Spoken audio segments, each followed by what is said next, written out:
Hi guys, welcome to global affairs. UP become expressway capital of India. So Bundelkhand expressway ready हो चुका है। ये बहुत अच्छी खबर है कंट्री के डेवलपमेंट के लिए और यूपी के डेवलपमेंट के लिए भी। रिकॉर्ड टाइम पे इस प्रोजेक्ट को कंप्लीट कर लिया गया है। प्राइम मिनिस्टर मोदी जी के द्वारा इसका इनॉग्रेशन किया गया 16 जुलाई को। इंडिया में हम सभी की सोच में भरा हुआ है कि गवर्नमेंट प्रोजेक्ट है, आराम से कंप्लीट होगा, 5 साल तो लग ही जाएंगे। लेकिन बुंदेलखंड एक्सप्रेसवे को रिकॉर्ड 8 महीने पहले कंप्लीट कर लिया गया। बुंदेलखंड यूपी का सबसे अंडर डेवलप्ड एरिया है। One of the most backward region है बुंदेलखंड। यहाँ पे पानी की कमी है, लोग काफी ज्यादा पिछड़े हुए हैं इस एरिया में। बुंदेलखंड एक्सप्रेसवे के बनने से इस रीजन को कितना ज्यादा फायदा होगा, आप इस वीडियो से समझिए।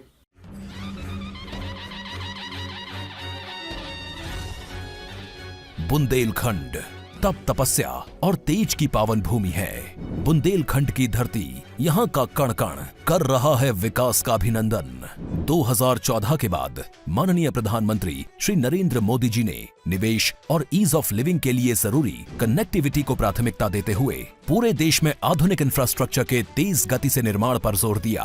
उत्तर प्रदेश इस विकास यात्रा का अहम भागीदार है।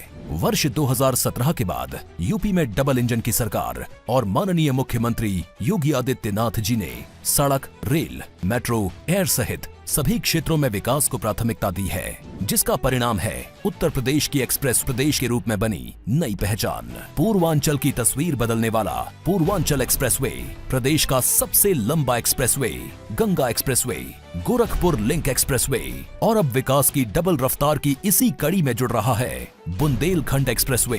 करीब 14,850 करोड़ रुपए की लागत से 296 किलोमीटर लंबा बुंदेलखंड एक्सप्रेसवे रिकॉर्ड 28 महीनों में बनकर तैयार है, जिसका शिलान्यास प्रधानमंत्री जी द्वारा ही किया गया था। आजादी के अमृत महोत्सव के अवसर पर माननीय प्रधानमंत्री जी द्वारा बुंदेलखंड एक्सप्रेसवे का राष्ट्र को समर्पण इस पावन धरती के वीर वीरांगनाओं की पीढ़ियों का सम्मान है, जिनकी शौर्य गाथाएं आज भी बच्चों को सुनाई जाती हैं। 2014 से पहले बुंदेलखंड में पानी की कमी के कारण जनजीवन बुरी तरह से प्रभावित था, पर अर्जुन सहायक सिंचाई परियोजना और जल जीवन मिशन के तहत यहां सिंचाई और पीने के पानी की सहज उपलब्धता हो रही है। खेती से जुड़ी संभावनाएं बढ़ी हैं, लोगों का जीवन आसान हुआ है। एक्सप्रेसवे से किसान अब अपनी उपज और दुग्ध उत्पादों को बड़े बाजारों तक सरलता से पहुंचा पाएंगे। बुंदेलखंड एक्सप्रेसवे इस पूरे क्षेत्र के जनजीवन में बदलाव लाएगा और यहां के सामान्य जन को बड़े बड़े शहरों जैसी सुविधाओं से जोड़ेगा। अब चित्रकूट, बांदा, महोबा, हमीरपुर, जालौन, औरैया के लोग भी आधुनिक एक्सप्रेसवे पर चलेंगे। आधुनिक इंफ्रास्ट्रक्चर यहाँ नए उद्योगों, नए उद्यमों को विकसित करेगा, जिससे रोजगार के हजारों अवसर तैयार होंगे। बुंदेलखंड एक्सप्रेसवे से उत्तर प्रदेश डिफेंस कॉरिडोर को भी गति मिलने वाली है। बुंदेलखंड एक्सप्रेसवे के आगरा लखनऊ एक्सप्रेसवे और यमुना एक्सप्रेसवे के साथ लिंक होने से स्थानीय एमएसएमई सेक्टर के लिए नए मौके बनेंगे और क्षेत्र के आर्थिक विकास को बल मिलेगा। एक्सप्रेसवे के दोनों ओर राइट ऑफ वे बनाया गया है, जहां सोलर एनर्जी से ऊर्जा मिलेगी। एक्सप्रेसवे पर प्रवेश व निकासी के लिए इंटरचेंज तथा जरूरी जगहों पर आरओबी, पुल और अंडरपास बनाए गए हैं। साथ ही जन सुविधा केंद्र और स्थानीय लोगों के लिए सर्विस रोड भी बनाए गए हैं। एक्सप्रेसवे के आसपास सघन वृक्षारोपण होगा, इन्वेस्टमेंट पार्क और कारखाने बनेंगे। बुंदेलखंड एक्सप्रेसवे से पूरे यूपी और पूरे देश की आकांक्षाओं को एक्सप्रेस रफ्तार मिलेगी और ये पावन भूमि नए भारत के सपनों का एक अहम केंद्र बनकर उभरेगी। नए भारत का नया उत्तर प्रदेश। अब हम बात करते हैं एक्सप्रेसवे होता क्या है। काफी लोग कंफ्यूज कर लेते हैं खुद को एक्सप्रेसवे और हाईवे के अंदर। दोनों में काफी ज्यादा फर्क है।